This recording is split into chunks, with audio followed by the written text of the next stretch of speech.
it's Lucity Dawn. Welcome back to my channel, and over here we talk about a lot of things about how to create a life that you love, that is filled with freedom and opportunities. This video was actually a request from one of my followers on Instagram.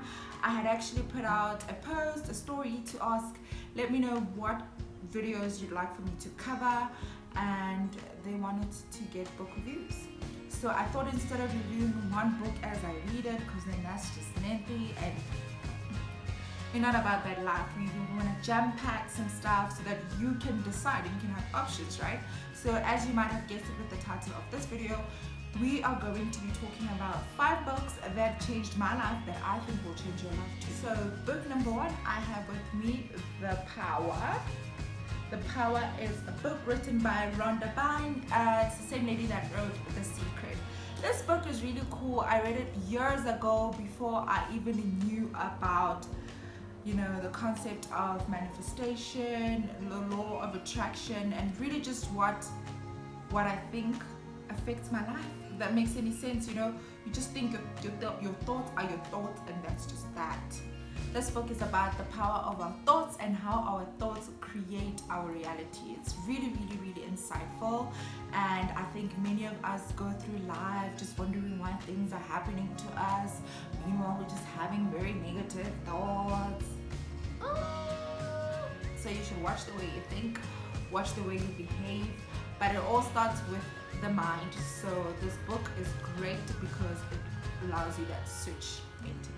So book number 2 is The Subtle Act of Not Giving Up. This book is by Mark Manson. He actually was a blogger, so like in the advertising space.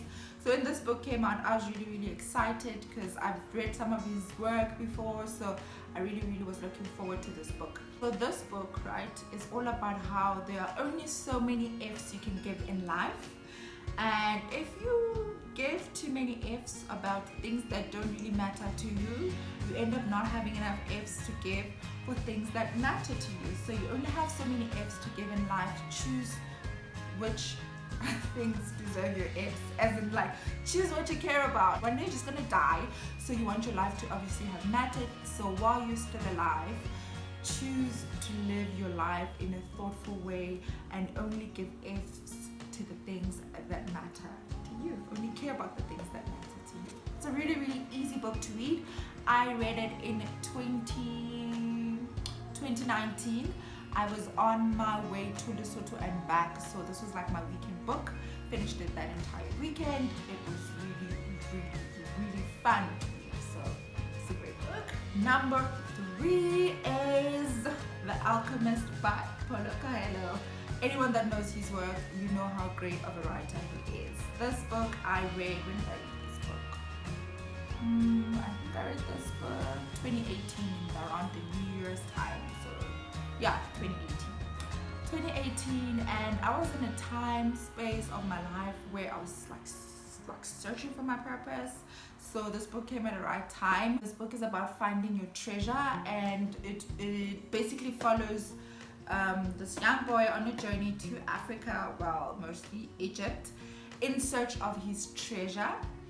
And as you go through the book, I don't want to obviously give you any spoilers, but what you will learn is that what you seek in life, or your treasure, often is far more closer than you think. Book number 4 is The Monk Who Sold His Ferrari by Robin Sharma. You might know some of his other work, like the 5 a.m. Club. This book I read in 2018. I took it with me on a trip to Thailand, and my word, it's so crazy because while I was there, I actually bumped into a monk, obviously at a temple. And this book, funny enough, says that it's actually hard to bump into a monk. So while I was reading that and that happened, I was like, what? This book is about how, in life sometimes we chase material things. I mean, obviously it's titled The Monk Who Sold His Ferrari. So you think you're gonna get your dream car like a Ferrari, and that happy feeling, that feeling of being ecstatic wears off after a week or 2 or maybe a month of having that car. Which sucks, because you think when you get your dream car, like, you're just gonna always be excited, right? So it speaks to how material gains sometimes in life don't really give you that fulfillment that you want, or ultimately sometimes they're gonna cost you your peace, and we all know that if anything costs you your peace, then it's too expensive. So this book is really, really, really insightful. If you're someone who's at a place or a time in their lives where they're looking for a deeper level of fulfillment or some form of peace, because you're just going through life, this book will put things into perspective for you. And I think another thing that stood out for me from this book, besides obviously that if something costs you your peace, then it's too expensive, is that often people say that they don't have time to take care of themselves. It's like saying you are driving the Ferrari being you, and you don't have time to fill up, and you're just on this journey of life, you're just going, but you don't have time to fill up. You are going to run out. Eventually it catches up with you. My fifth and final book is my most recent read. It is called Outliers by Malcolm Gladwell. This book taught me a lot about life.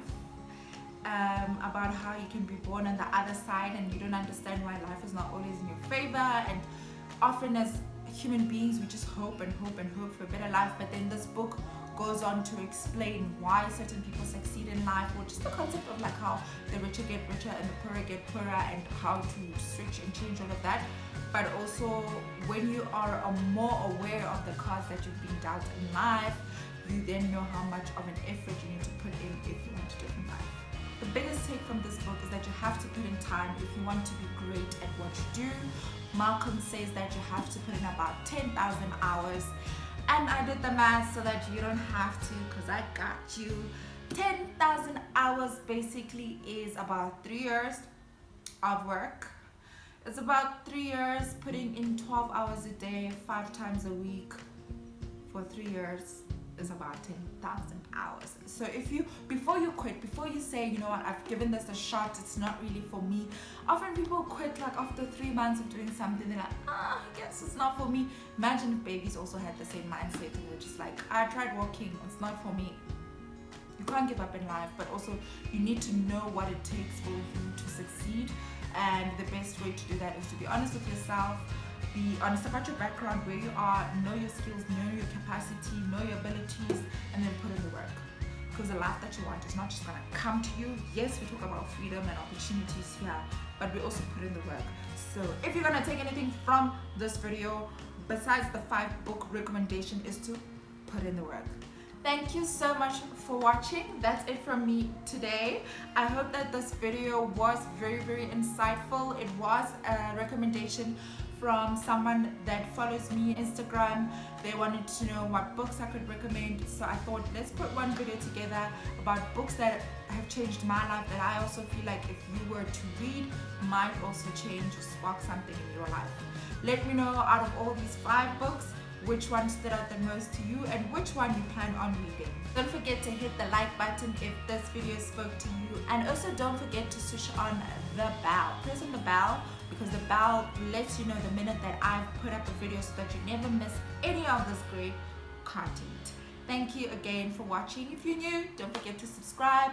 Hope to see you back here again. That's it from me. Bye.